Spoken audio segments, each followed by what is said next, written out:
জার্মানির মাঠ ডর্টমুন্ডে ১৯ বছর পর মুখোমুখি হচ্ছে ইতালি ও স্বাগতিকরা। ১৯ বছর আগে এই মাঠেই রচিত হয় জার্মানির দুঃসহ স্মৃতি। ২০০৬ বিশ্বকাপে এই মাঠে ইতালির বিপক্ষে হেরে বিশ্বকাপের সেমিফাইনাল থেকে ছিটকে পড়ে স্বাগতিকরা। ২০০৬ আসরে ডর্টমুন্ডের মাঠে ফ্যাবিও গ্রসো ও আলসান্দ্রো ডেল পিয়ারোর ২ গোলে জার্মানিকে স্তব্ধ করে দেয় ইতালিয়ানরা। নেশনস লিগের কোয়ার্টারে সেই মাঠেই মাঠে নামছে দুই চিরপ্রতিদ্বন্দ্বীরা।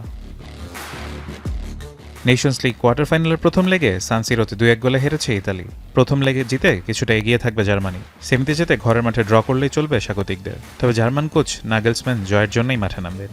সেক্ষেত্রে দলে আসবে ট্যাকটিক্যাল পরিবর্তন। অপরদিকে ইতালি দলে রয়েছে ইনজুরি সমস্যা। ডিফেন্ডার ক্যালাফিওরিকে নিয়ে আছে কিছুটা সংশয়। তবে কঠিন কাজটাই করে দেখাতে চান ইতালিয়ান কোচ স্পালেত্তি।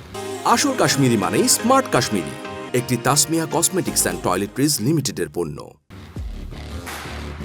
রাতে আরেক ম্যাচে ঘরের মাঠে পর্তুগাল আতিথ্য দেবে ডেনমার্ককে। প্রথম লেগে কোপেনহেগেনে ১-০ গোলে হেরেছে রোনালদোর পর্তুগাল। তবে ঘরের মাঠে নিজ দর্শকদের সামনে ঘুরে দাঁড়াতে মরিয়া ক্রিশ্চিয়ানো রোনালদোরা। কোয়ার্টার ফাইনালের দ্বিতীয় লেগে ফ্রান্সের প্রতিপক্ষ ক্রোয়েশিয়া। প্রথম লেগে ২-০ গোলে হেরে অনেকটা ব্যাকফুটে ফ্রান্স। সেমিতে ওঠার লড়াইয়ে ক্রোয়েশিয়ার বিপক্ষে কিলিয়ান এমবাপ্পের দিকে তাকিয়ে থাকবে পুরো দল। আরেক ম্যাচে সেমিতে ওঠার লড়াইয়ে ডিফেন্ডিং চ্যাম্পিয়ন স্পেনের মুখোমুখি হবে নেদারল্যান্ডস। প্রথম লেগে ২-২ গোলে ড্র হয় দুই দলেরই সুযোগ থাকছে সেমিতে যাওয়ার। স্পেনের মাঠে প্রতিদ্বন্দ্বিতাপূর্ণ এক ম্যাচের অপেক্ষায় ভক্ত সমর্থকরা। ফারহান ইসান, এখন।